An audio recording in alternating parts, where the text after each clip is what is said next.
Hamımızın bildiğimiz kimi bu Muharrem, Tasua, Aşura 100 illerdir, 200 illerdir ve daha da çok kadim bir tarihe qaydan bir ənənədir ki, bu torpaqlarda yaşayan inancılar bunu bize ötürüblər. Aşura, Tasua, Muharrem bu bizim babalarımızın ve nənələrimizin laylasıyla gelip bu millete çatıb. Bugün bazı insanlar din ve devlet münasibətlərinə öz çirkin hedeflerini alet eylesinler, onlar bu işlere nail olabilmezler. Çünkü bizim bu məktəbimiz, bizim bu aşuramız, bizim bu tasuamız illerdir muhtelif şekillerde, muhtelif məntəqələrdə, hatta Sovet döneminde bile bizim babalarımız bu meclisleri terk eləmədilər.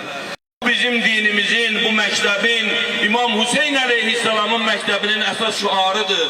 Məzlumun ne dini var, ne dili var, ne rengi var, ne milliyeti var. Məzlum məzlumdur. Bu da təqdirə layık bir məsələdir ki, onu da parlamentin spikeri öz sözlerinde vurguladı. Biz bu ülkenin vətəndaşlarıyıq. Gürcistan bizim vətənimizdir. Biz bu ülke için lazım gelse canımızdan da, malımızdan da keçmeye hazırıyıq. Biz de bu ülkenin hukuki bir vətəndaşlarıyıq. Hamdolsun Allah'a illerdir. Təqribən 20 ildən çoxdur ki, bu tasua artıq ənənəvi bir hala çevrilib. Yol kənarında ehsan verməklər, insanlar yol kənarında ehsanlar verirlər. Bunların hamısı gözəl təqdirə layiq bir məsələlərdir ki, buna görə biz Gürcistanda yaşadığımızda görə və belə bir azad ölkədə yaşadığımıza görə Allah'a çoxlu həmd olsun, Allah'a həmd edirik. Təəssüflər olsun ki, bəzi insanlar həqiqi mənada olar, millətlər üçün, insanlar üçün, ölkələr üçün təhlükədirlər, amma çalışırlar o həqiqi təhlükəni kənarda qoyub, təhlükə olmayan bir məktəbin üzərinə gələlər və o məktəbi, o inanclı xalqı və o Əhl-i Beyt məktəbini kimlərlənsə də xüsusən ölkə ilə üz-üzə qoyarlar. Həmd olsun biz buna heç vaxt getmərik və bizim millətimiz ağıllı, şuurlu, həmişə öz dövlətinə sadiq, millətinə sadiq, ölkəsinə sadiq bir xalqdır. İmam Hüseyin Aleyhisselam'ın ümumi mesajları var kardeşler. Onlardan biri budur ki, heyhat minna zillə, zillət bizden uzaktır.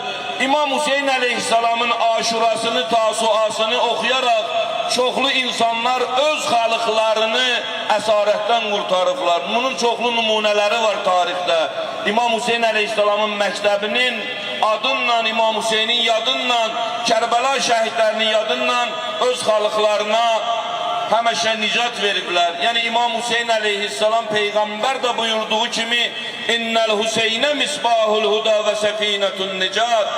Həqiqətən Hüseyin hidayət çırağı və nicat gəmsidir.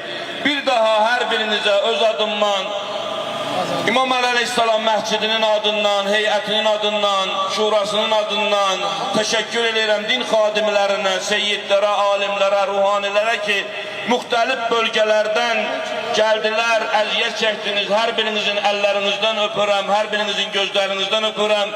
Allah bu 9 gündə, 10 gündə verdiğiniz ehsanları, elədiyiniz duaları ali dərəcədə qəbul eləsin. Hər birinizə səmimi qəlbdən təşəkkür edirəm və bizdən qabaq bu məktəbi yaşadanlar ki, dünyalarını dəyişiblər, buradan da onların ruhuna rəhmət diləyirəm. Fərqi yoxdur, Gürcistanın hər yerində, Borçalının hər yerindəki İmam Hüseynin bayrağı əllərdədir. Onu bizə ötürən babaların ruhlarına biz borçluyuq. Onların da ruhlarını bir salavatla yad eləyək.